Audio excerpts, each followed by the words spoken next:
Malgré les avancées législatives de l'Union européenne ces dernières années, l'écart de salaire entre les femmes et les hommes subsiste. En effet, si on jette un œil dans le rétroviseur, on se souvient qu'en avril 2023, le Conseil de l'Union européenne a adopté de nouvelles règles qui obligent les employeurs à informer les candidats sur le salaire de départ ou la fourchette de rémunération des postes proposés et interdisent de demander l'historique salarial des candidats. Ce texte constitue un réel progrès, mais à la CFE-CGC, on regrette qu'il repose en grande partie sur l'autodéclaration et ne prévoit pas de sanctions systématiques. De plus, il s'applique principalement aux grandes entreprises et il accepte encore un écart salarial de 5% entre les femmes et les hommes. Autre mesure phare, la directive sur l'équilibre dans les conseils d'administration, entrée en vigueur en 2024. Elle fixe pour les grandes sociétés cotées de l'Union européenne un objectif de 40% de femmes parmi les administrateurs non exécutifs et 33% sur l'ensemble des administrateurs. Ces obligations excluent néanmoins un grand nombre d'entreprises influentes non cotées et leur efficacité reste dépendante de la volonté des États membres et des entreprises d'adopter un changement structurel. À la CFE-CGC, on pense pourtant qu'avancer sur ces sujets n'apportera que des répercussions positives sur la performance des entreprises. Enfin, l'Union européenne a mis en place une stratégie pour promouvoir l'égalité entre les sexes avec des objectifs ambitieux. Elle ne repose malheureusement que sur des recommandations et n'impose pas d'obligations légales, ce qui limite son impact sur les situations nationales.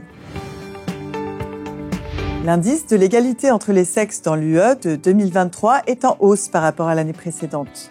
L'écart salarial reste significatif avec une moyenne de 13% au sein de l'Union européenne. Les femmes continuent d'être sous-représentées dans les postes de direction, dans le domaine des sciences et technologies et dans la politique. À l'inverse, elles sont surreprésentées dans les métiers les moins bien payés et les plus précarisés. La charge mentale et le travail domestique limitent encore leur accès à des carrières ambitieuses et les incitent à se mettre en temps partiel. En France, plus de 3/4 des salariés à temps partiel sont des femmes, souvent pour s'occuper des enfants et de proches dépendants. Pour parvenir à une véritable égalité, la CFE-CGC identifie plusieurs pistes et mesures qui peuvent être prises à l'échelle de l'Union européenne. Le renforcement des congés parentaux et paternels pour encourager les hommes à prendre une part égale dans l'éducation des enfants, l'augmentation des investissements dans l'accueil de la petite enfance pour permettre aux femmes de poursuivre leur carrière, la lutte accrue contre les violences sexistes et sexuelles en renforçant la protection des victimes et les sanctions contre les auteurs. La CFE-CGC soutient la création de droits du travail spéciaux accordés aux victimes, notamment la protection contre le licenciement.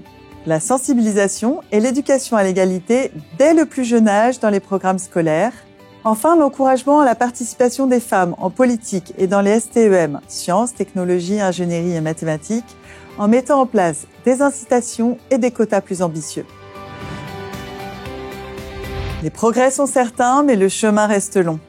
L'adhésion de l'UE à la Convention d'Istanbul en 2023 était un signal positif. Un pas de géant a été franchi avec la directive sur la lutte contre la violence à l'égard des femmes et la violence domestique au printemps 2024.